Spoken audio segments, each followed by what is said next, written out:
Hello ladies and gentlemen, Ryan here and welcome back to another Hands Down DFS video. We're going to be doing a week 2 first look. Week 1 was a solid week, a lot of good games. Moving into week 2, just took a first look at pricing today, just jotted down some initial notes. So I'm just going to run through some of the positions and just kind of some price movement that stood out to me, some games that stand out to me, some players that I like and don't like just as at a first look. So let's get right into it. We're going to start off at just top of the slate here. Kyler Murray at 8,200 obviously had a fantastic game against Tennessee. Saw a big price jump. He's got Minnesota this week. They're a bit more solid defensively than Tennessee was last week. Last year they allowed the second fewest yards on the ground to QBs. So Kyler's upside could be limited here at 8,200. I think he's still he's still a fine play. Obviously, he's fully capable of putting up the same numbers he did last week, but kind of a little bit of a capped upside. If you think his ownership is going to be lower than it was last week with this price increase, it could be a leverage play. But a guy I like right here below him on first look, 7,500, Russell Wilson. Murray, as we just talked about, carved up Tennessee, so I don't see why Russell Wilson couldn't. Titans were terrible on the pass defense last year, and they didn't look very much better, last week. So I think Russell Wilson definitely could be a play. Dak Prescott at 6,800 I think is a really interesting play.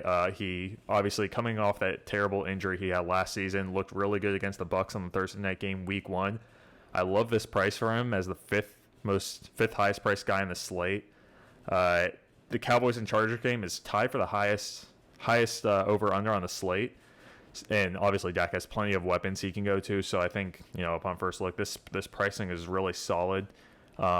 This third opponent ranked defense is a little bit, that's probably not actually where the Chargers are going to finish the year at third place against QB. So I'm not worried about that, and I mean maybe that could play to our advantage. So with the price bump, with that third big red staring at us, maybe some people are fading him, but I really like Dak this week.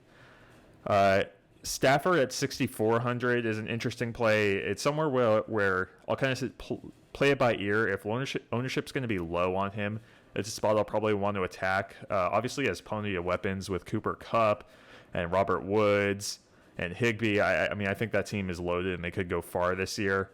And the Colts, they have a good defense, but it's very exploitable. They have the highest paid linebacker in the league with Darius Leonard, and probably maybe a top 5 defensive tackle in DeForest Buckner, if not higher than that, maybe a top 3. But all that to say that their rush defense is what makes them so good. And without Cam Akers, the Rams won't be a very rush heavy team this year. Henderson is looking to get the bulk of the touches, but I don't think that we should be scared of the Rams just having a very heavy run game like they kind of did last year. So I like Stafford's ability to spread the ball around and really pick apart this defense. I think that's a good play. Jumping down into some value plays that I saw, Matt Ryan, his price dropped 400 from last week, and obviously they did not play very good last week. Lost 6-32. Matt Ryan only had 164 yards in the air. Didn't throw a touchdown.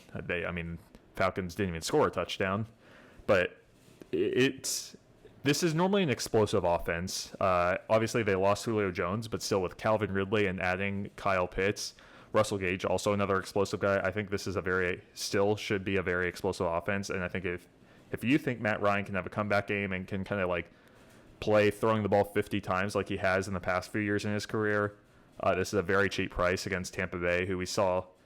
How did the Cowboys stay so close with them? They went to the air. They didn't rely on Zeke. That Bucs defense is one of the toughest rush defenses in the league. Definitely a top 3 rush defense. Mike Davis will be, I believe, non-existent on this slate. So I think you can definitely go Matt Ryan in the hopes he bounces back. Last guy I want to talk about as far as QBs go is Teddy Bridgewater, 5,400. He looked really solid against the Giants. Let's see.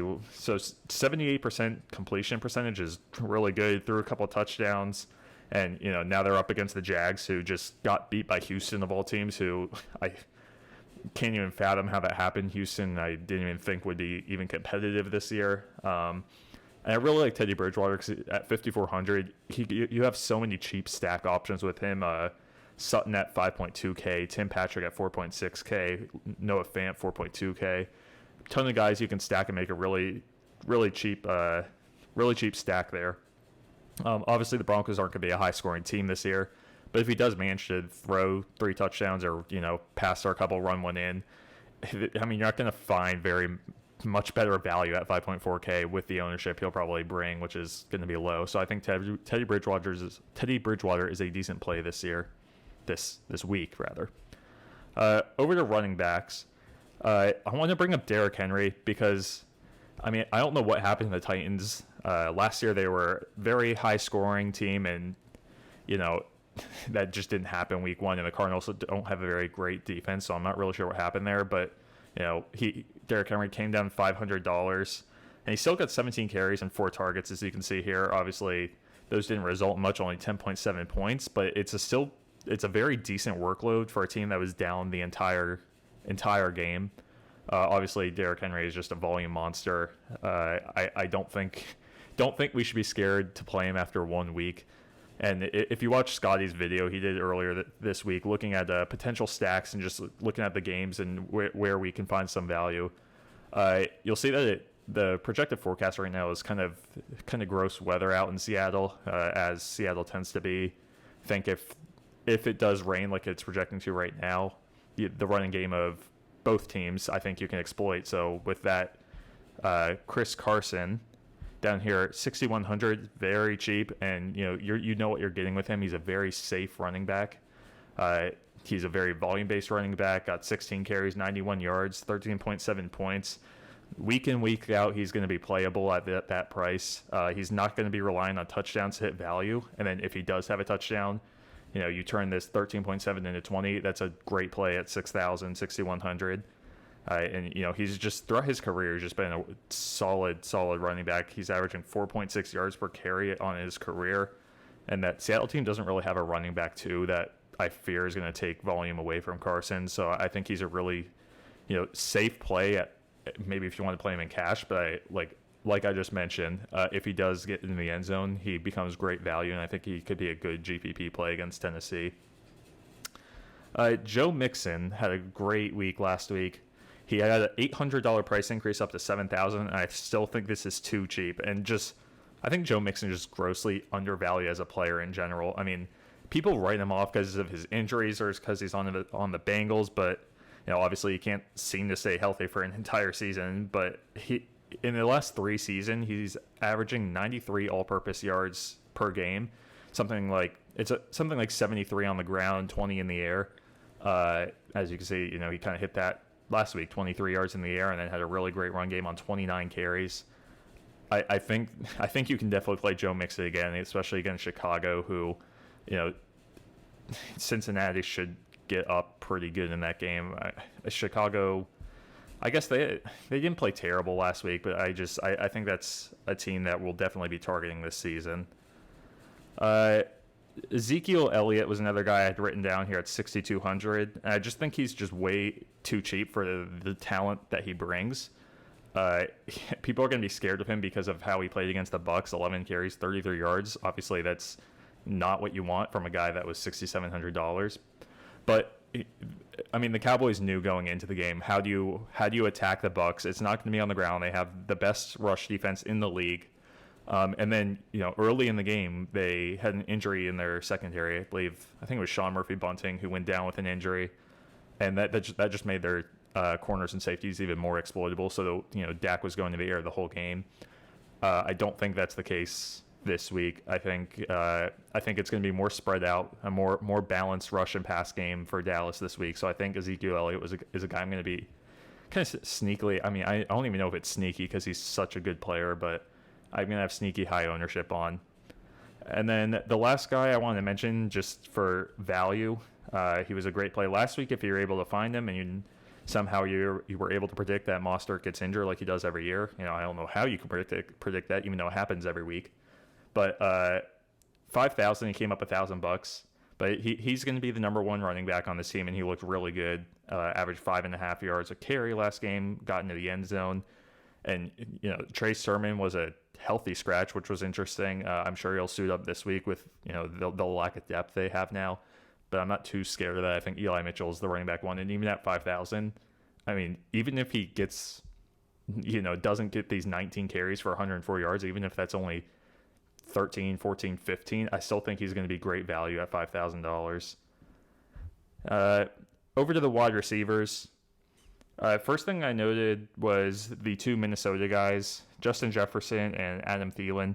Jefferson came down about $300. Yep, that's right, 300. And he had 9 targets in that game. Obviously, he didn't have as good of a game as Thielen did, but that's because Thielen found the end zone twice, right? So Arizona's has Patrick Peterson, one of the best corners in the game on their team. Interrupting this program to say, yes, I do realize that Patrick Peterson is on the Vikings now, but the NFL had to go ahead and schedule these two teams so close that, still not used to it.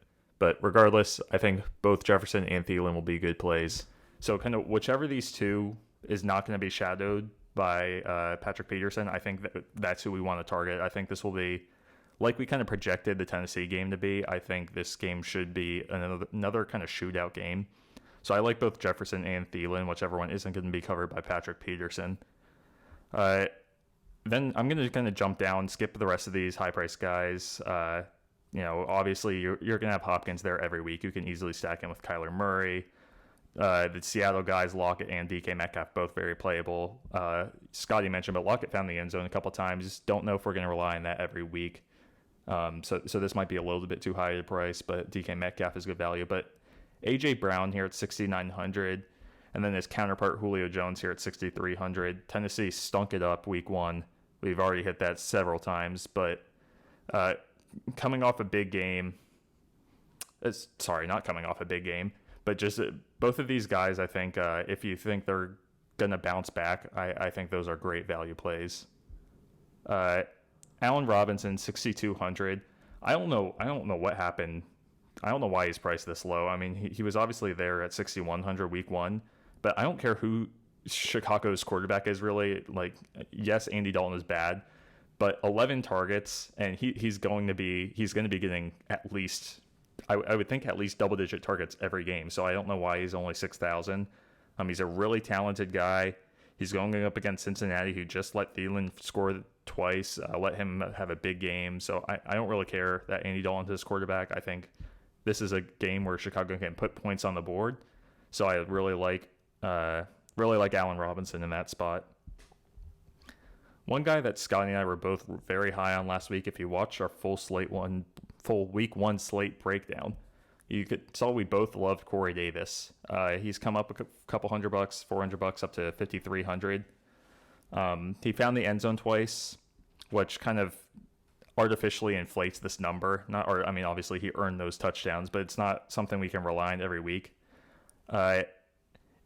Obviously, New England has a great pass defense. Stephon Gilmore and Devin McCourty are no joke in the secondary, but he's still the only reliable pass catcher on the team. If Jamison Crowder does come back this week, I'm fading Corey Davis hard. But if he's not, I think he's still kind of playable. I think he becomes still the only target on this team that but Zach Wilson can rely on. So I don't know. I'm kind of up in the air on him. I think this is good value for him, but against New England, we'll see how I feel later in the week. Russell Gage, getting into some more value plays. Russell Gage, 4,800. This goes back to Matt Ryan. Russell Gage has big play capability. He should be low owned. I mean, he only had 2 targets last week. So I feel like, ownership isn't going to be high on him. But we talked about it with Matt Ryan. You attack the Tampa Bay team through the air. Russell Gage provides big play capability. So I think he's very playable at 4,800. And, if we're getting less than 3% ownership on him, I think that's a really good play. And then last guy that I saw that stood out is just extreme value at 4,200, Darnell Mooney. Same thing as Allen Robinson. Got 7 targets, only got 26 yards out of those 5 catches. But if, he's going to be targeted 7 times a game for the rest of the season, 4,200 is way too cheap. That's really all I have to say about that. If this price stays here, I'm going to keep playing him. Now, I hope I'm not talking myself into a Bears stack after picking 2 Bears receivers, but I mean, I just like Mooney and Allen Robinson's price too much. I hope I'm not stacking the Bears this week. I can't play Andy Dalton in my lineups, but I do like both of those guys as a flex or a one-off play. And then lastly, we'll jump on over to tight ends. Leading the way is Darren Waller, coming off a career-high 19 target game. He had caught 10 catches, caught 10 balls. I mean, even dropped a few. This could have been a much higher number. He could have easily had 34 plus points, but 30's nothing too shabby. So his price is only up $100. Yes, he has a much tougher matchup in Pittsburgh than he did against Baltimore. Pittsburgh's linebackers are a menace, nothing you want to mess with. But for a guy that's going to be getting 15 plus targets a game, he's priced as high as a wide receiver at 7,600 as a wide receiver 1, and he should be. So I don't mind playing him. A guy I don't know why he came up so much, Kyle Pitts, 5,200. I think he was underpriced at 4,400, but he is a rookie and he didn't do anything his first game. I mean, he caught 4 balls, but that Atlanta offense was just brutal to watch. I don't know why he came up this much. I'm going to fade him. I talked about it in week 1. I think he's going to have a breakout game. He's going to have a good. I think he'll have a solid season, and I think he'll be a solid player overall in the NFL. I mean, I am a UF fan. I think he's very talented. I saw it in college, so I think he's going to be a great player. But at this price, making him the third highest price or tight end, and we've yet to see him do anything in the NFL. That's too much of a risk. I talked about Atlanta a lot already, but if you think they're going to bounce back and have a big offensive game, you could play him, but I prefer to go either Ridley or Gage. I wouldn't mess with Kyle Pitts at this price when I think there's a lot more value. Another guy I don't like, Dallas Goedert, 4,600, and I think a lot of people are going to be high on him. He had a good game against Atlanta, got into the end zone. Jalen Hurts looked really good, had a good connection with Dallas Goedert, and I think people are going to see he got in the end zone. He's going against San Francisco now, who just let up 2 touchdowns to Hawkinson. Like, this should be a smash play. 31st ranked defense, play him all day. But I mean, let's be honest, San Francisco took their foot off the gas big. The 49ers have were the best defense against tight ends in 2020 last year, and they came into 2021 as the number 1 ranked linebacker core. So there's no way I'm playing Dallas Goedert. But some guys are right below him. The 2 guys right below him I do like are the New England guys. 4,500 and 4,300 for Jonnu Smith and Hunter Henry. If you look at both of them, they both had good contribution to the game. 5 for 5 for Jonnu Smith. Hunter Henry had 3 receptions on 3 targets. So 8 for 8 for the tight ends for Mac Jones. Let's see how many passes he even threw. 39 passes, 8 of them to tight ends. I mean, if we see that in this game against the Jets, and this is kind of what we were seeing with who were we talking about earlier? Whoever we were talking about earlier that had that big third ranked defense here, Stafford, I think it was. Maybe it will scare some people off playing Jonnu Smith and Hunter Henry because the Jets didn't let up very many points to the tight ends. But Carolina doesn't have very many tight ends who the Jets played last week. The Jets were the worst team in the NFL against tight ends versus San Francisco is the best team in the NFL. So it's a very exploitable spot, and I think these 2 are very safe targets for Mac Jones. So I like both of these guys. I think you could play either of them. If I had to lean one way or the other, Jonnu Smith got a couple more targets. So I guess I would lean Jonnu Smith over Hunter Henry. That'll about do it. Thanks for tuning in. We'll come out with our full week 2, almost a week 1, week 2 slate breakdown later this week. So please subscribe and like this video. Leave a comment if there's anyone in particular you want us to break down in a full slate breakdown, and we can be sure to do that. And please, if you have any feedback for this video, please let us know in the comments or on Twitter. We'd be happy to incorporate it. Thanks again for watching, and stay tuned, and catch you guys later.